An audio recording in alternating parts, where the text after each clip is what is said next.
नमो अरिहन्ताणं धाणं नमो आयतीयाणं नमो वज्झायाणं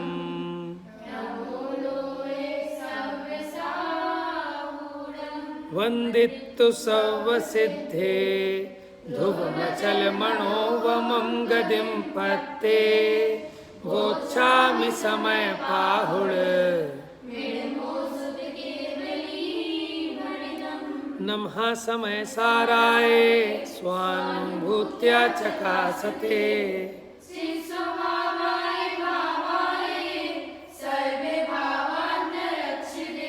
अनंत धर्मणस्तत्वम्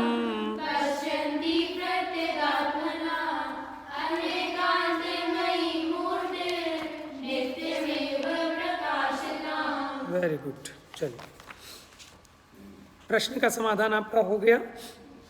अब जो अपनी चर्चा चली थी सुन लो एक बार, उसको रिकैप्चुलेट कर लेते हैं।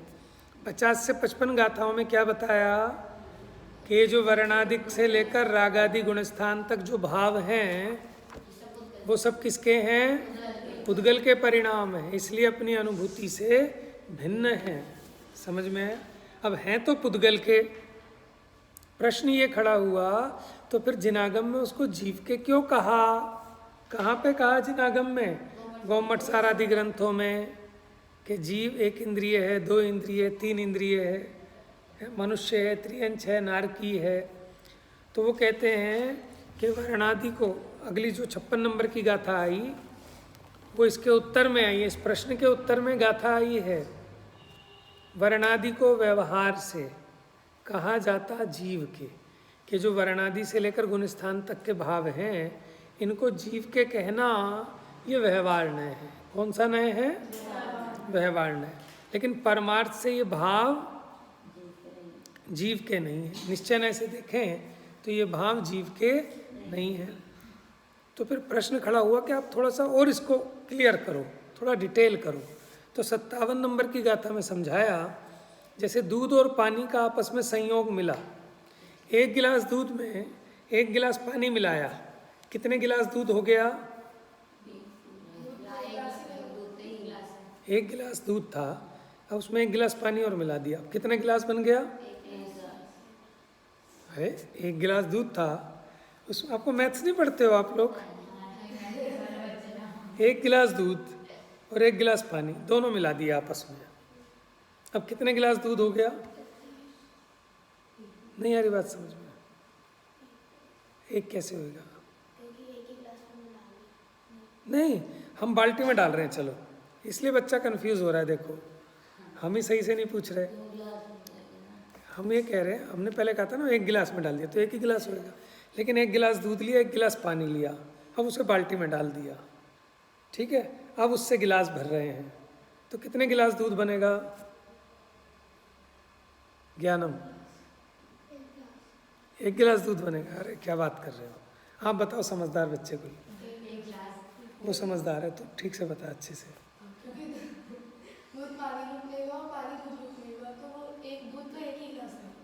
अच्छा चलो, अब इसको ऐसे समझते हैं। अब ये 2 गिलास बन गया, अब इस 2 गिलास दूध को फिर बाल्टी में डाला और 2 गिलास पानी और डाला, अब कितने गिलास तैयार हो गया दूध? 4 गिलास। उस तरह से समझो ना, तो भाव भासना होगी, अभी उसकी भाव भासना होनी चाहिए ना। और फिर ऐसे 4 गिलास दूध में 4 गिलास पानी डाल दें तो 8 गिलास, फिर तो आप माला माल हो जाओगे। ऐसे नहीं हो रहे ना, ऐसे थोड़ी हो रहे हैं, वो भी आटे में नमक चलता है, ठीक है ना? 1 किलो में 1 गिलास पानी चलाएंगे तो चलेगा, अब उसमें डाल दे 4 गिलास तो फिर ऐसा लगेगा पानी में दूध डाल दिया, दूध में पानी नहीं डाला। तो हम पकड़ लेते हैं, हम अपने दूध वाले को कहते हैं भैया कल का दूध बहुत पतला था, पानी मिलाते हो क्या? आपको कैसे पता चला? कि दिखने में तो दूध जैसा लग रहा है, लेकिन उसका जो दुग्धत्व गुण है, उसकी सफ़ेदी, उसका गाढ़ापन, उसकी चिकनाहट, उसके लक्षण से हम दूध को पहचान लेते हैं।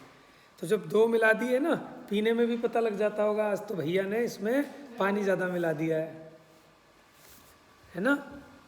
तो क्या हुआ कि वो मिले हुए दिखते हैं जल पय जो जिय तन मेला, पै भिन्न भिन्न नहीं भेला, त्यों प्रगट जुदे धन धामा, क्यों है इक मिल सुत रामा।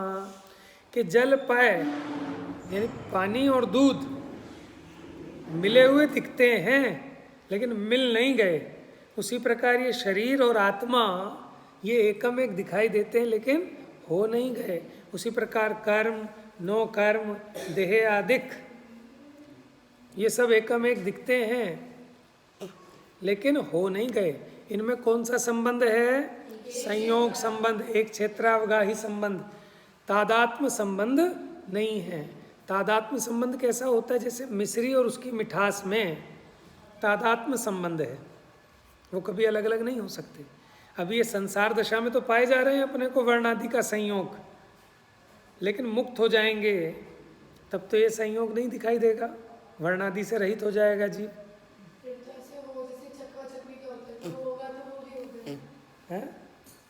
अच्छा, निमित्त नैमित्तिक कह रहे हो, जैसे सूर्य का उदय हुआ तो वो मिल गए। हाँ, तो निमित्त नैमित्तिक की अपेक्षा कहा जाता है। संसार दशा में ये जीव का इसके साथ संयोग है, तो हमने बस संयोग की तरफ से, और संयोग को कहने वाला कौन सा न्याय है? व्यवहार न्याय क्या निश्चय न्याय? और निश्चय न्याय तो संयोग से भिन्न उसका जैसा शाश्वत स्वरूप है उसको कहता है। तो आपको इतनी बात समझ में आ गई कि व्यवहार न्याय से कहा दूध पानी की तरह इनका संबंध जानना, यानी दो अलग अलग द्रव्य हैं, जीव अलग है और वर्णादि से लेकर गुण स्थान राग आदि तक ये पुद्गल का परिणाम है, इसलिए दोनों अलग अलग हैं। वो व्यवहार न्याय से कहा है। अब मेरा प्रश्न ये है कि हमें इतना तो समझ में आया कि वर्णादि पुद्गल के परिणाम हैं, लेकिन इन्होंने तो गुण स्थान को भी पुद्गल का परिणाम कहा, वो तो जीव का परिणाम लगता है। लिखो प्रश्न फटाफट। वर्णादि को पुद्गल कहना तो ठीक, वर्णादि को पुद्गल कहना तो ठीक,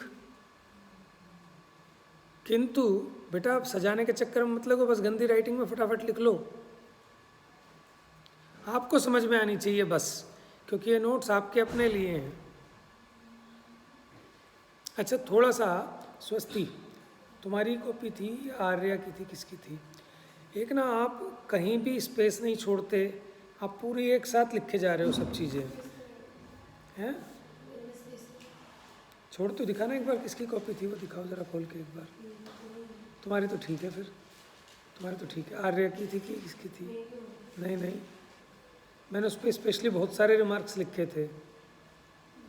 सबसे पहले दिन कॉपी किसने दी थी? तुम्हारे? हाँ, ये पेज पीछे करो जरा, और पीछे करना। एक मिनट दिखाओ जरा, अपनी कॉपी दो। उठ के आओ, आलस मत किया करो, उस दिन भी बोला था।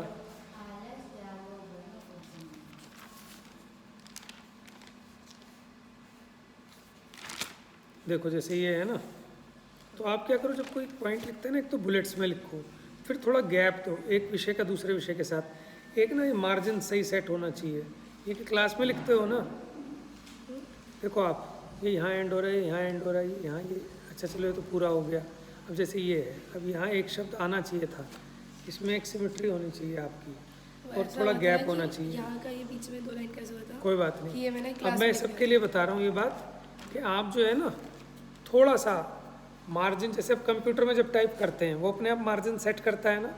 देखो सभी बच्चे, सुंदर किससे लगती है? खाली शब्द सुंदर बनाने से सुंदर नहीं लगती है, कि उसका प्रस्तुति कैसी प्रेजेंटेशन होनी चाहिए उसकी, जैसे उसका राइट अलाइनमेंट है, लेफ्ट अलाइनमेंट है, वो इक्वल होना चाहिए ऊपर से नीचे तक। अब क्या होता है कि कहीं हमारी लाइन ना इधर इधर इधर इधर ऐसे लहरा रही है तो सुंदर नहीं लगेगा।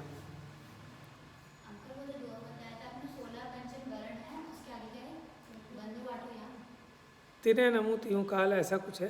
बंदो आठो याम भी ठीक है, जो मर्जी बना लो, प्रयोजन समझ में आना चाहिए। समझ गया? जब आप लिखते हैं तो आपके जहाँ से स्टार्ट करते हैं लेफ्ट अलाइनमेंट बोलते हैं, वो सीधा चलना चाहिए, नहीं कि एक लाइन यहाँ से स्टार्ट करें दूसरी इधर से तीसरी इधर से, सुंदर नहीं लगेगा। फिर जब आपका एक पैराग्राफ पूरा हो गया पैराग्राफ पूरा होने के बाद थोड़ा सा स्पेस छोड़ के फिर लिखो, आपको लर्न करने में भी आसानी होगी, ठीक है ना। तो ऐसे लिखोगे तो आपको एकदम मेमोराइज भी अच्छा रहेगा। प्रश्न क्या लिखवाया? किंतु गुण स्थान को पुद्गल का परिणाम कैसे कहा? गुण स्थान को पुद्गल का परिणाम कैसे कहा? आपको याद है ना गुण स्थान की वो हमने पढ़ी थी गाथा नंबर कौन सी थी? 6 थी सर, याद है? बताओ।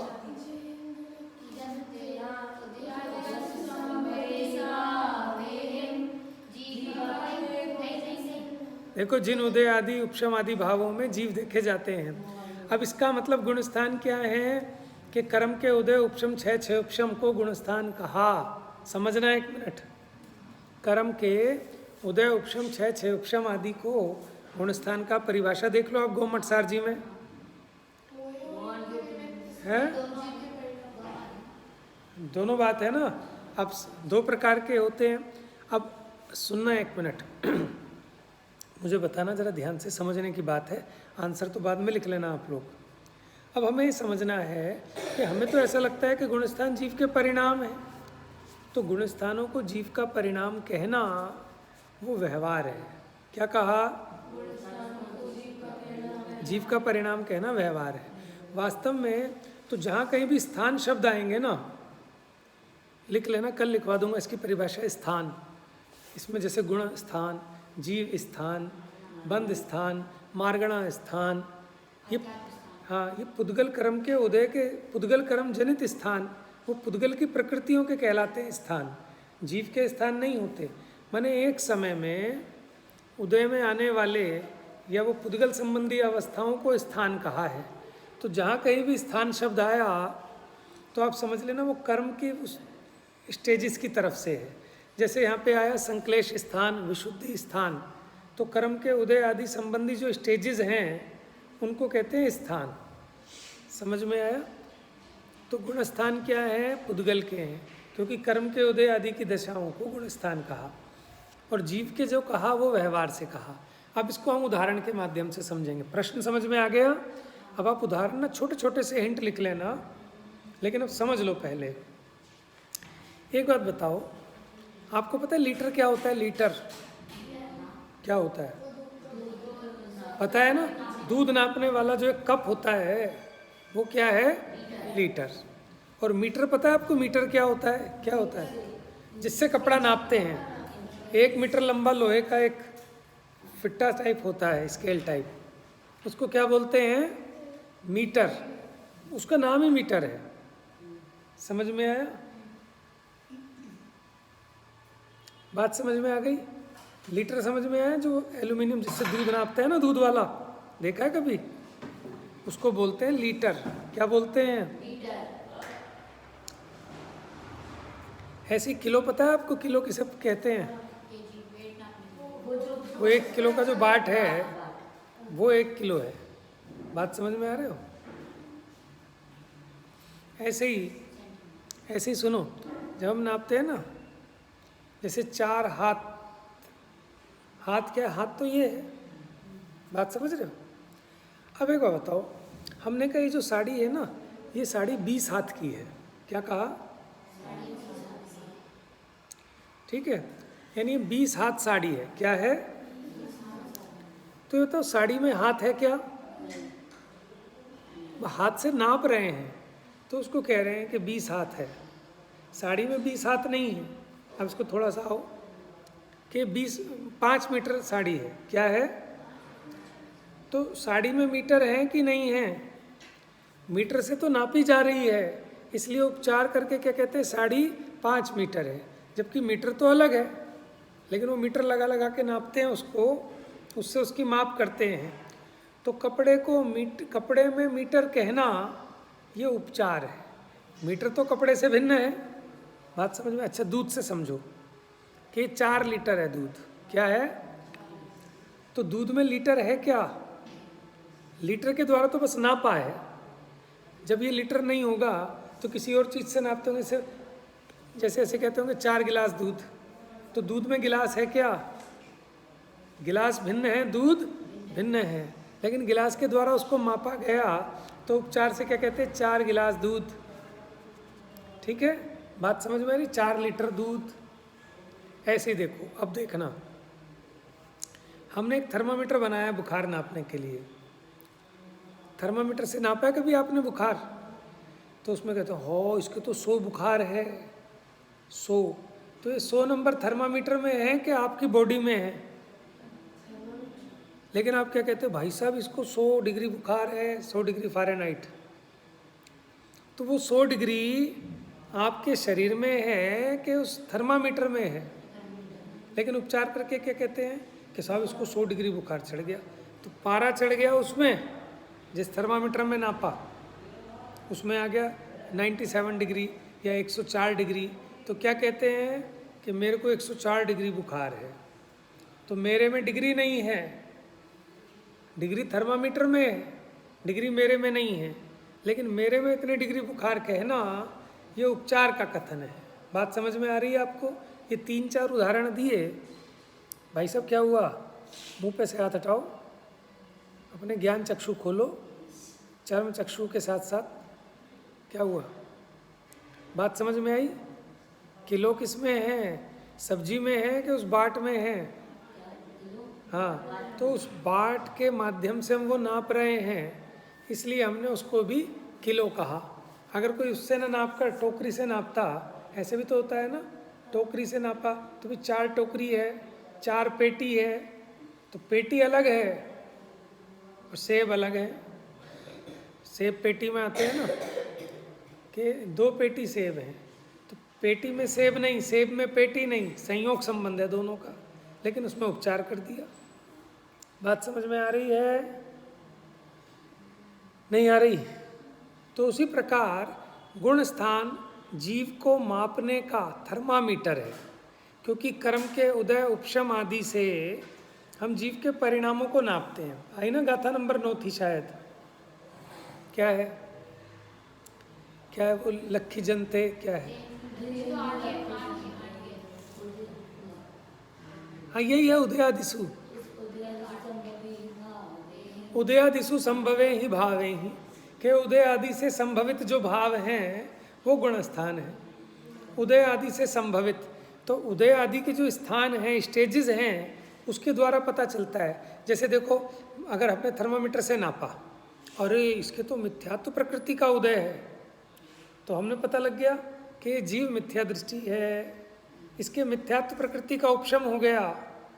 तो हमने बता दिया कि ये जीव सम्यक दृष्टि है, इसके अप्रत्यख्यानावर्णी का तो उदय है, या अप्रत्यख्यानावर्णी का भी क्षयोपशम हो गया, तो हम कहेंगे अणुव्रति है, 5वें गुण स्थान वाला है। तो हमने क्या किया कि प्रकृतियों के उदय उपशम आदि के द्वारा जीव के परिणामों को नापा, लेकिन वो कर्म के उदय आदि जीव के परिणामों में नहीं है, उनका उपचार किया जाता है। जैसे थर्मामीटर का पारा थर्मामीटर में है, लेकिन हमारी बॉडी में नहीं है, लेकिन उसका उपचार करके ऐसा कहने में आता है कि भाई साहब इसको तो पारा बहुत चढ़ा है। पारा आप में नहीं चढ़ा, पारा उसमें चढ़ा है। थर्मामीटर में पारा होता है ना, जिससे आप पता लगाते हैं, चमकता है जो। किंक, किंक तो अलग चीज़ है, किंक कहते हैं उसको। बात समझ में आ रही है आपको? भाव भासना होनी चाहिए। ठीक है, अब 2-3 उदाहरण दिए। जैसे मीटर कपड़े में नहीं है, लेकिन कहा जाता है। उसी प्रकार लीटर दूध में नहीं है, लेकिन कहा जाता है। ठीक है, उसी प्रकार पारा थर्मामीटर में है, लेकिन उसके द्वारा जीव के परिणामों को, माने बुखार को नापते हैं, तो ये कहा जाता है कि इसका पारा चढ़ गया। उसी प्रकार गुण स्थान वो जीव का परिणाम नहीं है, पुद्गल का परिणाम है, लेकिन उसके द्वारा जीव के परिणामों को मापते हैं। जैसे लीटर से दूध को मापते हैं, तो उसमें उपचार करके गुणस्थान जीव के कहे हैं। व्यवहार से, निश्चय से तो गुणस्थान वो कर्म के उदय आदि के स्थान हैं। देख लो आप, कर्म के उदय आदि के द्वारा ही तो हमने परिज्ञान कराया था आपको सारा का सारा। लेकिन ये अज्ञानी उस गुण स्थान को ही जीव का परिणाम मान बैठा। आगे बात समझ में? घर पे बहुत अच्छा नोट लिखना इस पे, ये बहुत इम्पोर्टेंट विषय है और ये बड़े ऐसे विषय हैं कि कोई मानेगा नहीं आपकी बात कि गुण स्थान जीव के नहीं है, पुद्गल का है। समझ में आया? लेकिन कोई माने ना माने, हाँ हमें तो जिनवाणी के हिसाब से माननी। जिनवाणी में लिखा है ना कि पुद्गल के परिणाम है, और हमने आपको रेफरेंस दिया गौमट सार में जब हमने परिभाषा पढ़ी थी, कर्म के उदय आदि से जिनके द्वारा जीव माने अलग अलग उनमें देखे जाते हैं उन्हें गुणस्थान कहते हैं। तो किसके द्वारा देखे जा रहे हैं? कर्म के उदय उपशम आदि के द्वारा, तो उनसे जीव के परिणामों को नापते हैं।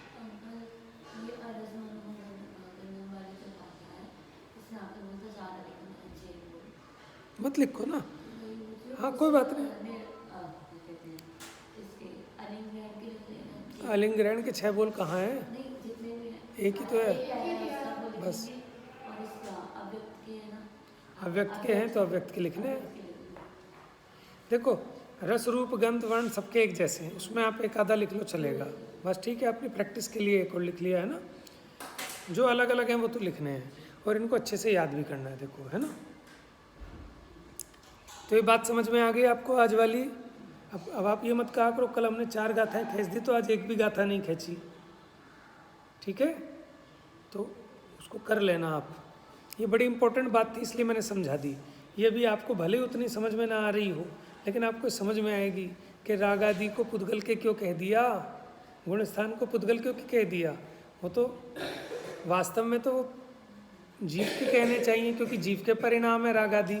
तो हमने आपको बताया था कि राग आदि भी 2 तरह के, जो जीव के हैं उन्हें जीव के कहे वो निश्चयन है, और जो पुद्गल के रागादिक हैं उन्हें पुद्गल के कहे वो भी निश्चयन है। लेकिन जीव के रागादि को पुद्गल के कहे वो व्यवहारण है, और पुद्गल के रागादि को जीव के कहे वो व्यवहारण है। ये जीवाजीव अधिकार है, ध्यान से सुनना। इसमें जीव और अजीव का भेद विज्ञान कराना है। ये गड़बड़ क्या कर रहा है कि जो पुद्गल के रागादि हैं उन्हें अपने मान रहा है, जो पुद्गल जनित गुणस्थान आदि है उन्हें अपने मान रहा है। तो यहाँ अजीव के भावों को ही अजीव का कह रहे हैं, जीव के भावों को अजीव का नहीं कह रहे। इंपॉर्टेंट बात है ये कि यहाँ जो रागादि को पुद्गल का कहा वो पुद्गल वाले रागादि को ही पुद्गल का कहा है, जीव के रागादि को पुद्गल का नहीं कहा यहाँ, क्योंकि जीवाजीव अधिकार है। जीव के परिणामों को जीव का ही कहेंगे, भले वो विकारी हो या निर्विकारी हो। तो यहाँ जो रागादि को पुद्गल का कहा वो पौद्गलिक रागादि को पुद्गल का कहा, ना कि जीव के रागादि को। लिख लो इस स्टेटमेंट को। वो तो निश्चय है, क्यों नहीं होते? आपको गाथा 84 बताई नहीं थी हमने, 87। सुनो सुनो सुनो सुनो, वो उसका त्रिकाल स्वभाव नहीं होता, लेकिन उसी का तो परिणाम है ना। उस रूप तो जीव ही परिणमित होता है। जैसे अग्नि और उष्णता का संबंध है। सुनो, क्या कर रहे हो? कहाँ चले जाते हो भाई? क्या चला रहे हो? ये छोटे बच्चों की तरह मत करो, तुम्हारा ऊपर के लेवल में आ गया है नाम, ठीक है। शरीर से छोटे हो लेकिन ज्ञान से सब बराबर हैं।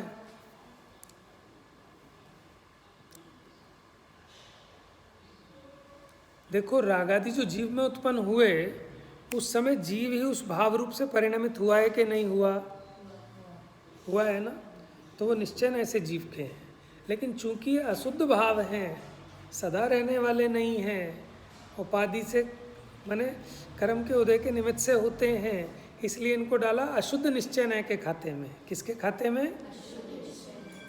और सुनो, और जीव में होने वाले राग आदि को जीव के कहना ये सद्भूत व्यवहार में आएगा। लिखाऊं क्या? चलो लिखो, लिखो फटाफट लिखो। चलो गाथा तो आप अपने आप ऐसे ही कर लोगे, आसान है। असली बात तो यही है जो आपको इसमें नहीं मिलेगी ऐसे। लिखो स्टेटमेंट, लिखो फटाफट। कहाँ लिख रहे हो बेटा? पीछे? अच्छा चलो लिखो। यहाँ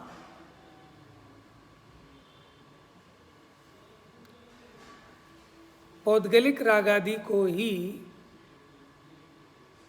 यहाँ पौद्गलिक रागादि को ही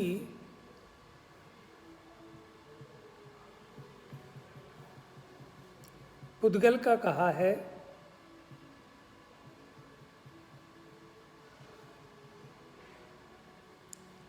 ठीक है। जीवगत रागादिक को नहीं, जीवगत रागादिक को नहीं।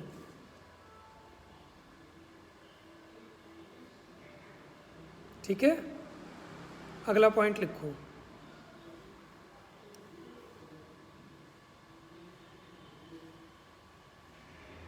सद्भूत व्यवहार ने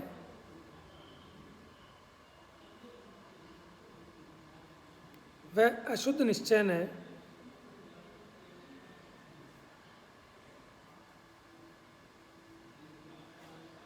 जीव, दूसरा पॉइंट लिखवाया, सद्भूत व्यवहार ने, सद्भूत व्यवहार ने और अशुद्ध निश्चय ने जीवगत रागादि को, जीवगत रागादि को, जीवगत रागादि को जीव का कहता है। ये तो आपने लिख लिया था ना, राग दो प्रकार का होता है, जीवगत अजीवगत। पहले लिखवाया था ना मैंने एक दिन। हाँ, क्या लिखा?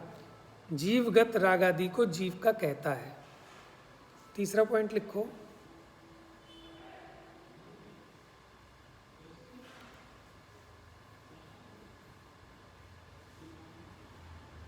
पौद्गलिक रागादि को, मेरे से पूछ ले बेटा, जीवगत रागादि को जीव का कहता है, लिख लिया? जीवगत रागादि को जीव का कहता है। अलग अलग पॉइंट हैं।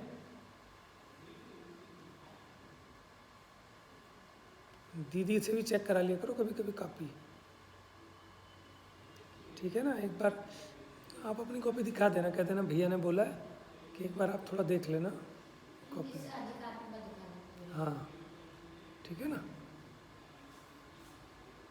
क्योंकि हम सही पढ़ा रहे हैं नहीं पढ़ा रहे हैं, दीदी भी तो कम से कम उसको चेक करना कर लेना।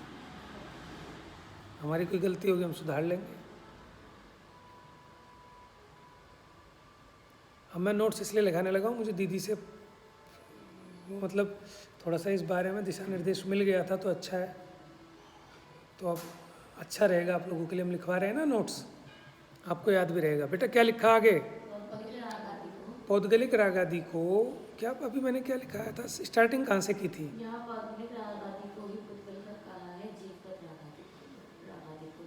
अगला पॉइंट लिखवा रहा था ना, उसके बाद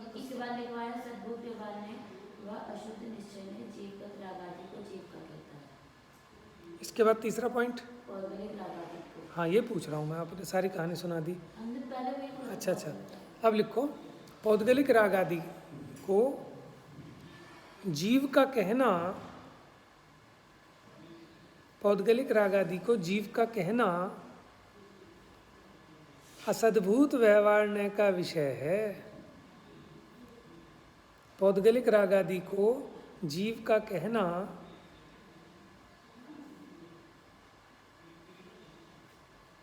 असद्भूत व्यवहार का विषय है।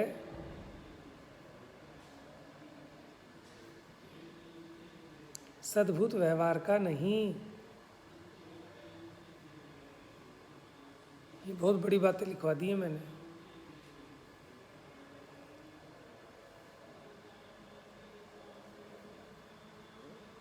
लिख लिया बेटा? देखो, पौद्गलिक जो रागादिक हैं उनको जीव का कहे वो सद्भूत नहीं है, क्योंकि सद्भूत तो वो होता है जो जीव में हो उसे जीव का कहे, वो सद्भूत होगा। लेकिन ये तो जीव में है ही नहीं है, तो कर्म के उदय का विपाक है, उसको जीव का कह रहा है, तो असद्भूत में आएगा। बात समझ में आ रही है? सद्भूत में नहीं आएगा।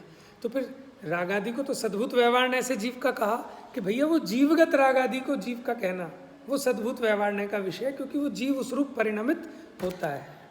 ठीक है, अब लिखो नीचे अगला पॉइंट। रागादिक दो प्रकार के हैं, जीवगत और अजीवगत।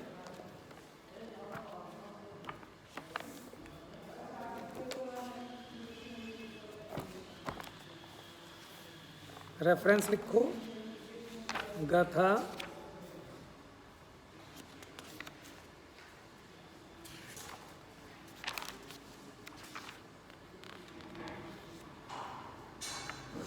गाथा 87, रेफरेंस दे रहा हूँ इसका।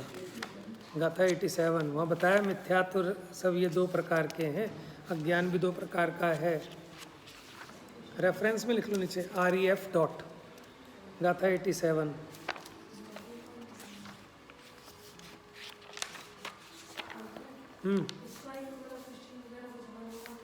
बहुत बन सकते हैं इसमें तो क्वेश्चन।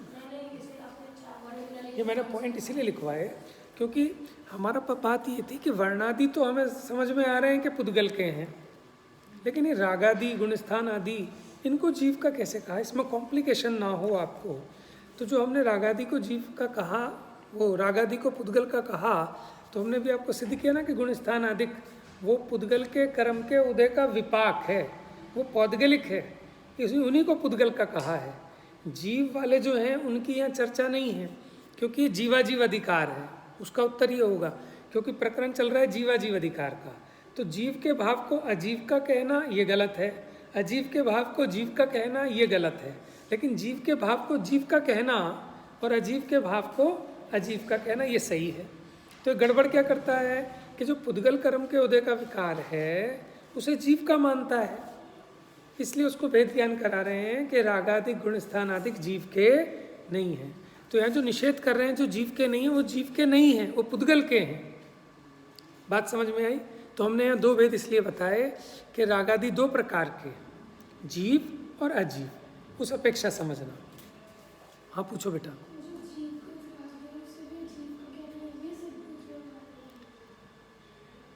बहुत बढ़िया। देखो अगर जो जीव का राग है उसे अगर पुद्गल का कहोगे तो वो असद्भुत व्यवहार हो जाएगा, क्योंकि पुद्गल में तो पाया नहीं जा रहा, पाया जा रहा है जीव में, और फिर उसे पुद्गल में कह रहे हो तो पुद्गल में तो असत है ना वो, फिर भी कह रहे हो तो वो असद्भुत व्यवहार होगा। बहुत बढ़िया, समझ में आया? पढ़ना इसको थोड़ा सा और दिमाग लगाना। नए चक्र पढ़ा हो अगर व्यवहार है, पढ़ा नहीं अभी तक व्यवहार है, ये मैंने नोट करा दिया, बहुत इंपॉर्टेंट चीज़ थी इसलिए। चलिए अब अपना ये तो विषय हो गया, आपको समझ में आ गया कि भैया व्यवहार ने कैसे, कि जैसे, तो फिर तो इसमें विरोध आ गया, निश्चय और व्यवहार मैंने उसमें कि विरोध कुछ नहीं है। जैसे हम कहते हैं पथिक लुटता है या हम ये कहें पथ लुटता है, तो विरोध कुछ नहीं है अगर आपको समझ में आ गया। हाँ कथन में विरोध लगता है, लेकिन वास्तव में देखा जाए तो विरोध नहीं है, क्योंकि पथिक लुटता है या पथ लुटता है अभिप्राय तो एक ही है। लुटते तो पथिक ही हैं, पथ तो लुटता नहीं है। उसी प्रकार जीव में कर्म नो कर्म पढ़ा दी थी ना 59 नंबर की गाथा। कर्म नो कर्म के हैं वर्ण अधिक, ये रागादिक गुणस्थान अधिक, ये जो 29 भाव हैं उसी तरह रंग देखकर जड़ कर्म अरु नो कर्म का 59 नंबर की गाथा, कि ये सब किसके हैं? कर्म का परिणाम है, नो कर्म का परिणाम है। ठीक है, लेकिन जीव के साथ इसका एक क्षेत्रावगाही संबंध होने से व्यवहार से क्या कह दिया कि जीव के हैं वर्णादिक। लेकिन आप समझ लेना कि वर्णादिक जीव के होते नहीं, वो तो पुद्गल के ही हैं। ठीक है, अब हमारी गाथा कौन सी, ये 59 में बता दिया था। ठीक है, अब 61 नंबर गाथा चलनी थी, समय तो ऊपर हो गया है, मैं बता देता हूँ। आपने पढ़ ली थी वो 3 गाथाओं की टीका कल, जो मैंने कहा था सब लोग पढ़ लें, बाद में मत कहना कि पढ़ाई नहीं, आज पढ़ लेना। देखो बस ये गाथा पढ़ता हूँ कि उनमें तादात्म्य संबंध क्यों नहीं है वर्णादि का जीव के साथ। पहले कहा था ना कि संयोग संबंध एक क्षेत्रावगाही संबंध है, तादात्म्य संबंध क्यों नहीं, गाथा पढ़ेंगे। तत्थ भवे जीवाणम संसारत्थान होन्ति वर्णादि संसारमुक्काणम नत्ति वर्णादौ केयि हमने जो वर्णादि को जीव का कहा ना व्यवहार से, वो भी संसार में ही पाए जाते हैं। जो मुक्त हो गए, अब तो उनके कर्म नो कर्म है ही नहीं, तो उनके तो वर्णादि संयोग से भी नहीं है। बात समझ में आ रही है कि जो वर्णादिक हैं ये संसारी जीव को तो पाए जाते हैं, संसार में स्थित जीवों के, लेकिन मुक्त जीवों के तो वर्णादिक व्यवहार से भी नहीं कहे जा सकते। बात समझ में, इसलिए पता चला कि उसका तादात्म्य संबंध नहीं है। बात समझ में आ गई। संसार दशा में क्योंकि जीव कर्म नो कर्म के संयोग में रहता है, तब तो इसको दिखाई देता है कि हाँ वर्णादि वाला है, इंद्रिय वाला है, गति वाला है। लेकिन मुक्त जीव होने पर अब वो गति इंद्रिय का योग कुछ नहीं रहता। तो इससे पता चला कि इसका वर्णादि के साथ तादात्म्य संबंध, अगर तादात्म्य संबंध होता तो मुक्ति में भी रहना चाहिए था ये, इसलिए इसका जीव के साथ तादात्म्य संबंध नहीं है। तादात्म्य संबंध क्या होता है? तत् आत्म, लिख लो तादात्म्य का, तत् आत्म यानी उसमयी होना, एकम एक रूप होना, वो कहलाता है तादात्म्य। तत् प्लस आत्म, भाषा टीका में इसका लिखा है, वो आप देख लेंगे, अंडरलाइन कर लो चाहो तो टीका में भी।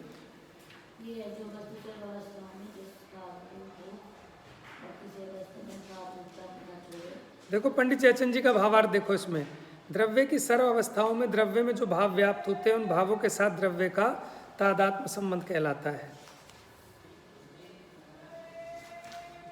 मिल गया जयचंद जी साहब के भावार्थ में, पहली लाइन है। तो वर्णादि के साथ जीव का तादात्म्य संबंध नहीं है। उद्गल की अवस्थाओं में वर्णादि भावों का तादात्म्य रहता है, क्योंकि उसमें व्याप्य व्यापकपना है। जहाँ व्याप्य व्यापकपना होता है वहीं तादात्म्य संबंध होता है। लिख लो, जहाँ व्याप्य व्यापकपना होता है वहीं तादात्म्य संबंध होता है। व्याप्य व्यापक, जहाँ व्याप्य व्यापकपना होता है वहीं तादात्म्य संबंध होता है। घड़े और मिट्टी में तादात्म्य संबंध है, घड़े और मिट्टी में तादात्म्य संबंध है, लेकिन घड़े में जो दही रखी है, दही और घड़े में, चलो लिखो, आप लिखो, घंटी तो बज गई, अब लिख लो फिर।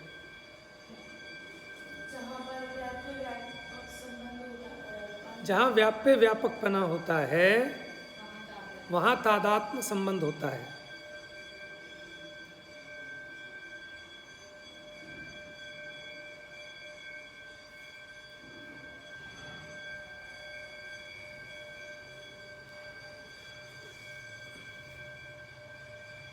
और क्या बताया था मैंने? बीच में एक बात और बताई थी।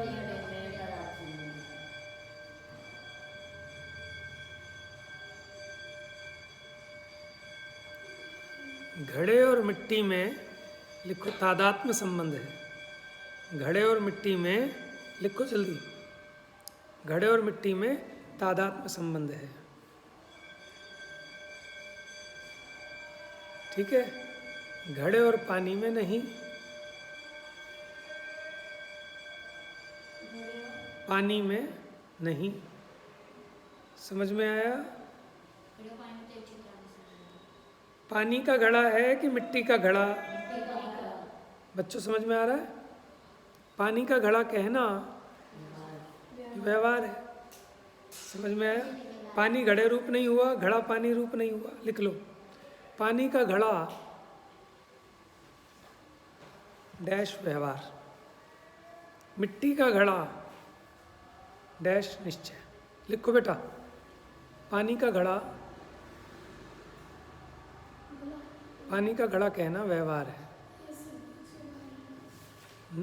असद्भूत। तो घड़े में पानी की सत्ता नहीं है।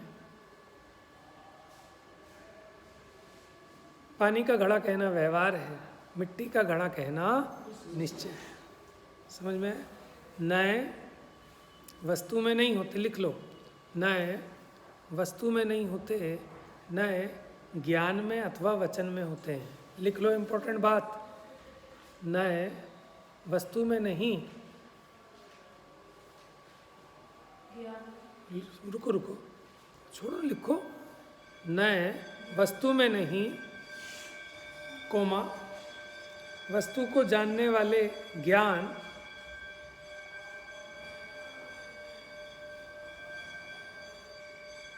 या कहने वाली वाणी में होते हैं।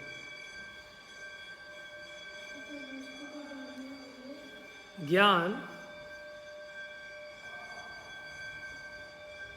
या कहने वाली वाणी में होते हैं। वस्तु तो नयातीत है, वस्तु तो नयातीत है, नयों से पार है। तीत अतीत होता है ना, परे, नयों से परे। नयातीत है, नया तीत, ताप बड़ी की मात्रा, तीत।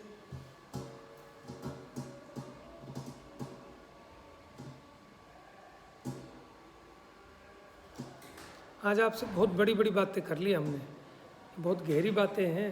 थोड़ा सा इसका भाव समझने की चेष्टा करना, नहीं समझ में आए आपस में डिस्कस करना, फिर भी नहीं आए तो मैं हूँ पूछने के लिए, ठीक है। तो आज हमने समझा कि जीव जो है ना क्या गड़बड़ करता था, जीव अजीव में भिन्नता नहीं जानता था, एकत्व करता था। यही समझता था कि घड़ा पानी का है, घड़ा दही का है। अरे भैया घड़ा दही का नहीं है, ऐसे ही समझता था। जीव वर्णादि वाला है, रागादि वाला है। तो बताया कि वो असद्भुत व्यवहार का कथन है, क्योंकि ये सबके सब पौद्गलिक हैं। समझ में आया? और आपको निश्चय व्यवहार से भी समझा दिया। तो ये गाथा समझ में आ गई। इससे अगली गाथा में फिर ये कहते हैं, अगली गाथा तो कल ही लेंगे, आप परेशान मत होना। ये गाथा आपको समझ में आ गई। तथ्य भवे जीवाणम संसारत्थान होंति वर्णादि, माने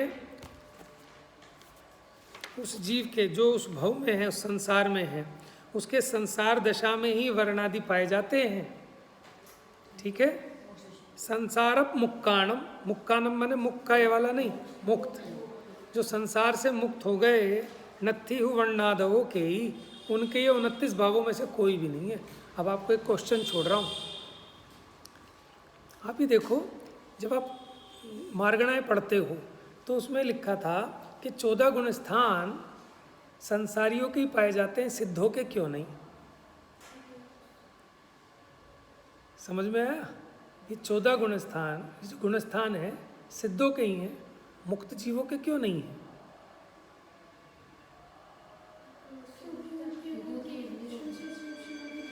नहीं तो 15वां कह देते उनको कि भैया नहीं कह सकते। इससे पता हुआ चला कि संसार दशा में तो हैं, लेकिन मुक्त दशा में, क्योंकि कर्म का आरोप कैसे करें? अच्छा आप देखो, जैसे वो कहा ना वेद रहित हैं, अवेद। 9वें गुण स्थान तक तो वेद है, कोई ना कोई स्त्री पुरुष नपुंसक वेद, उसके ऊपर अवेदी हैं। कहाँ तक? 14वें गुण स्थान तक। तो 14वें गुण स्थान के बाद वालों को अवेदी क्यों नहीं कहा? कि भैया वो वेद और अवेद से परे हो गए। ये जितना भी आपका गुण स्थानों में लागू पड़ता है, ये सब का सब कर्म के उदय उपशम 6 उपशम की अपेक्षा लागू पड़ता है।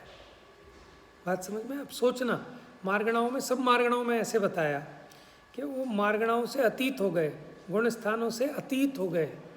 समझ में आए? तो इसीलिए सारा का सारा उपचार संसारी जीव को संयोग में देखकर ऐसा उपचार लागू पड़ता था।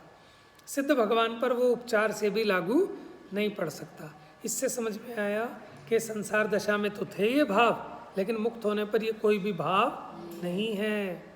परिणाम तो हैं उनके भी, लेकिन ऐसे परिणाम नहीं है ना कर्म के उदय उपशम 6 उपशम वाले। समझ में आया? थोड़ा विचार करना। बोलो।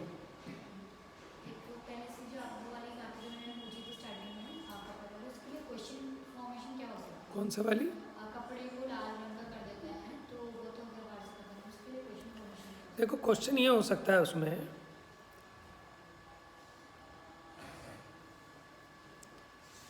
कि ये जो वर्णादि हैं उसका उदाहरण दिया कि इनको, जैसे परमार्थ से वो कपड़ा श्वेत है, लेकिन हमने उसमें कुसुम्बी रंग में रंगा, तो उसके साथ उसका एक क्षेत्रावगाही संबंध हुआ है उस रंग का। उसका उदाहरण है कि एक क्षेत्रावगाही हुआ, तो वास्तव में वो उसका अपना रंग नहीं है, वो तो ऊपर से आके लदा है। ऐसे ये जो शरीर आदि का संयोग हुआ, तो कर्म नो कर्म को जीव का कहना उसी प्रकार है जैसे उस कपड़े को लाल कहना। वो कपड़ा लाल नहीं है, कपड़ा तो सफ़ेद ही होता है, वो तो लाल रंग उस पर चढ़ाया गया है, उसका संयोग है। तो उस संयोग को देखकर व्यवहार से उसको लाल कहा जाता है, वो लाल है नहीं। उसी प्रकार ये जीव को वर्णादि का संयोग देखकर इसको गोरा काला, ठीक है, गुणस्थान वाला, इंद्रिय वाला कहा जाता है। तो उसके लिए वो उदाहरण दिया एक क्षेत्रावगाह के लिए। गाथा नंबर थी ये 56 थी ना। इसमें स्पष्टीकरण में दे सकते हैं इसको, क्वेश्चन को, कि इसको उदाहरण से स्पष्ट करो कि कैसे तादात्म्य संबंध नहीं है, एक क्षेत्रावगाही है या संयोग है या ये औपाधिक है। तो उसको आप जैसे श्वेत वस्त्र लाल रंग की उपाधि के कारण लाल कहा जाता है व्यवहार से, उसी प्रकार ये जीव चैतन्य है, पुद्गल के परिणाम से रहित है, लेकिन फिर भी संयोग संबंध देखकर ये वर्णादि जो पौद्गलिक भाव हैं इसको उपचार से जीव के कहा जाता है कि जीव ही वर्णादि वाला है, जीव ही इंद्रिय वाला है, जीव ही गति मार्गणा वाला है। समझ में आया? आज स्कूल तो नहीं है आपका? है, जाओ फिर, ड्रेस आप तो हो गया टाइम, जाओ नाश्ता भी करोगे। ठीक है, आज का प्रकरण थोड़ा कठिन था, लेकिन आप गाथाओं का अर्थ देख लेना, फिर कोई कन्फ्यूज़न हो बताना। 61 नंबर की गाथा भी आसान है, टीका जरूर पढ़ लेना। तादात्म्य संबंध बताया, कहोगे तो मैं यहीं पढ़वा दूँगा 5 मिनट में, लेकिन पढ़ लेना फिर भी अच्छा है। ठीक है, जा वाणी के ज्ञान से सूझे लोकालोक, सो वाणी